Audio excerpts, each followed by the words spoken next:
Okay, so picture this. 13th century England. Knights. Castles. But we're not here for a jousting tournament today. New jousting. Nope. We're going on a deep dive into the life of Licoricia of Winchester. Oh, fascinating woman. She was, wasn't she? One of the most powerful women in England. Seriously. She was lending money to the king. And that's just the tip of the iceberg. I mean, her story, it's like a window into medieval society, all those power struggles and religious tension. Exactly. And we're using this Noble Blood podcast episode as our guide. They really went deep, pulling from all these old records. Yeah, they did amazing work. And to really grasp her journey, you got to understand the whole context of Jewish life back then. Okay, yeah, take us there. Imagine arriving with William the Conqueror, promised protection by the crown, but also considered the king's property. So protected and exploited at the same time. Kind of tricky. Yeah, exactly. Very precarious. Often confined to these areas, juries, they called them, barred from tons of professions. Wow. So how did they, make a living? Well, that's where it gets interesting. The church, they forbade usury. That's lending money with interest. Right, right. And that created a unique opportunity for the Jewish community. They became the money lenders. Filling a crucial gap, but still viewed with suspicion, I bet. Oh, absolutely. That constant tension is all over Licoricia's story. I mean, she thrived as a lender, obviously, but always within the system that was, stacked against her. Resilience. Tons of it. And a good head for business. For sure. Now, speaking of Licoricia, even her name's a mystery. Oh, yeah. Noble Blood mentioned that. It was super uncommon, wasn't it? Yeah, like maybe inspired by people wanting fancy-sounding names back then. Exotic. Exactly. Well, luckily for us historians, it makes it easier to track her, because records for women from those days, not exactly plentiful. Nope. Okay, so first solid record we have, Winchester, around 1234. She's already a big-time lender, married to Abraham of Kent, but the wording suggests she was already a widow. And Abraham himself, there's this unsettling record of him being accused of murdering a Christian child. Yeah, a few years prior. Not sure if he was actually found guilty, though. Still, paints a pretty grim picture, huh? The dangers they faced, even those with money and influence. Yeah, that's the reality of the time. I wonder how that whole event shaped Licoricia. Losing her husband, maybe under such horrific circumstances. Mm-hmm. Maybe that pushed her further into finance.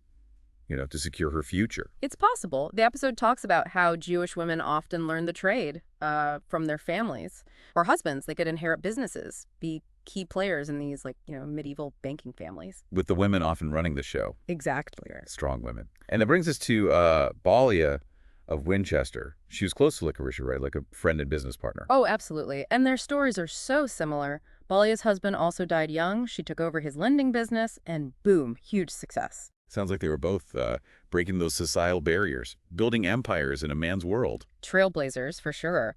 And by the late 1230s, they were both top lenders in Winchester, paying the same taxes even. Wow, so Licoricia was right up there with the best of them. Oh, yeah. But then comes her second marriage. To David of Oxford. And this is where things get, dramatic. Yeah. I mean, he was one of the wealthiest Jewish men in England, but here's the thing. He was already married. Hold on. Divorce in the 13th century? It happened, but not easy. David had to give his wife a bill of divorce, went to a rabbinical court, and get this, they sided with the first wife. No way. But remember, we're talking medieval England. Power often wins out. Yeah, so what happened? Did David have some connection? Oh, you know it. Yeah. The king himself steps in, issues a royal decree, basically overrules the court. Divorce goes through. Talk about pulling strings. This marriage, it really shows how tangled up everything was back then. Money, power, relationships. Absolutely. And you'd think marrying one of the richest guys around would set Licoricia up for life, right? Makes sense. But fate had other plans. So we left off with Licoricia, like at the top of her game, right? Married to one of the wealthiest guys in England. Seems like it. But yeah, life rarely goes smoothly, does it? Nope. Definitely not in Licoricia's case. In 1244, David of Oxford dies. Her husband. And suddenly, she's imprisoned in the Tower of London.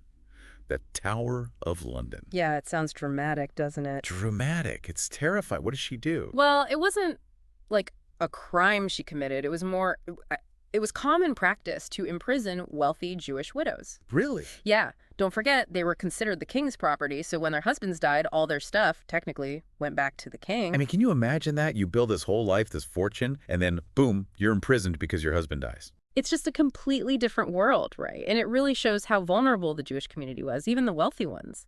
But Licoricia, she was tough. She negotiated with the crown, and she actually managed to hold on to a big chunk of her husband's wealth. Wow. She walks out of the Tower of London, not only free, but like the wealthiest Jewish woman in England. Exactly. Talk about resilience. She turned that whole experience into, like, fuel. She stepped right into David's shoes. Attending court, advising the king on financial matters, basically became a representative for the Jewish community. Okay, but then there's this whole legal battle with the king over a piece of land, right? Oh, yeah. This one really shows how strong-willed she was. It all starts with one of her clients, Sir Thomas de Charlot. He dies under mysterious circumstances. Licoricia had loaned him a ton of money, so legally she was entitled to keep his estate as collateral, at least for a while. But then Sir Thomas's heir wants it back. Yeah. Right? Yep. And even though the king initially backed Licoricia, the courts ruled against her twice. Her case even involved the king's brother, who basically told the king to back off. Wow, so even someone as powerful as Licoricia couldn't always win? Nope. The system was rigged against her. It shows just how complex the legal system was back then. And, there's also this big gap in the historical record right in the middle of Licoricia's life, right when all this crazy civil unrest was happening in England. So like a missing chapter in her story. We don't know what happened to her during all that. Pretty much. Makes you wonder, though, doesn't it? But by the 1260s, it seems she and her family were doing okay. Her sons were starting to make a name for themselves in business. Following in their mom's footsteps? Yeah, they even used Sons of Licoricia officially in their business. Imagine that, building a reputation strong enough that your kids use your name to, like, bolster their own business. That's legacy right there. Amazing. What she accomplished in those times. It's unbelievable. Absolutely. Yeah. But even with all that strength, all that success, Licoricia couldn't escape the dangers that came with being Jewish in 13th century England. So we've been talking about this amazing woman, right? This powerhouse, Licoricia of Winchester. But her story, unfortunately, doesn't have a happy ending. No, it really doesn't. In 1277, she's found murdered in her own home. Oh. And her maid, Alice, too. It's just awful. The episode, it describes the scene. Forced entry. Everything's been ransacked. Whole chaos. It's chilling. And it makes you realize that even with all her power, all her wealth, she was still vulnerable. Oh, absolutely. I mean, violence could just erupt anywhere, especially for someone like Licoricia, who had enemies. Do we know, like, who did it? Or why? Sadly, no. It's a cold case. Still unsolved. Noble Blood mentions a few possibilities. At first, they thought it was these three men. Right. But they were acquitted. Later, this poor saddler who had, run away from the area, he was accused and outlawed. Sounds like they just needed someone to blame. Maybe. But her sons, Cockrell and Asher, they weren't satisfied with that. They even tried to reopen the case, a year later. Wow. Really wanted justice for their mother. Yeah. But nothing came of it. Still, it shows how much she meant to them, that they wouldn't let it go. Makes you wonder if there was something more to it, than just a robbery. Definitely. I mean, think about it. This was a woman who didn't hesitate to go up against the king in court. She must have made some powerful enemies along the way. And this was all happening during a pretty bad time for the Jewish community, right? Yeah. With Edward I on the throne. Yeah, Edward I, he wasn't exactly known for his tolerance. To put it mildly, he basically saw them as a walking piggy bank, didn't he? Squeezing them for every penny. Pretty much. He needed money for his wars, for his lifestyle, so he came up with these excuses to go after them, like that whole coin clipping thing. Oh, yeah. Noble Blood talked about that. Where people shaved off bits of metal from coins, and yeah, some Jewish people were doing it. But lots of Christians were too, right? Of course. But Edward I used it as a way to target the Jewish community. Hundreds were imprisoned, some even executed, including Licoricia's son, Benedict. Tragic. It's like all her hard work, her success, it didn't protect her family in the end. And then just a few years later, Edward I expels all Jews from England. 1290. A turning point, for sure. It shows how quickly things can shift. One day, you're contributing to society. The next, you're being forced to flee. I mean, even Licoricia's other children, the ones who hadn't been, imprisoned or worse, they had to leave everything behind. Their homes, their businesses, everything. Licoricia's story, it's captivating, but it's also heartbreaking. It shows both the strength of the human spirit and the dark side of history. Absolutely. And it's a story that deserves to be told, remembered. And you know what? It is being remembered. Yeah, tell me about that statue. So in Winchester in 2022, they unveiled this beautiful statue of Licoricia, bronze. She's holding hands with her son Asher, right on Jewry Street, where her home and the old synagogue used to be. It's a powerful image. After centuries of being forgotten, she's finally getting the recognition she deserves. Exactly. So what can we learn from all this? I mean, what does Licoricia's story mean for us today?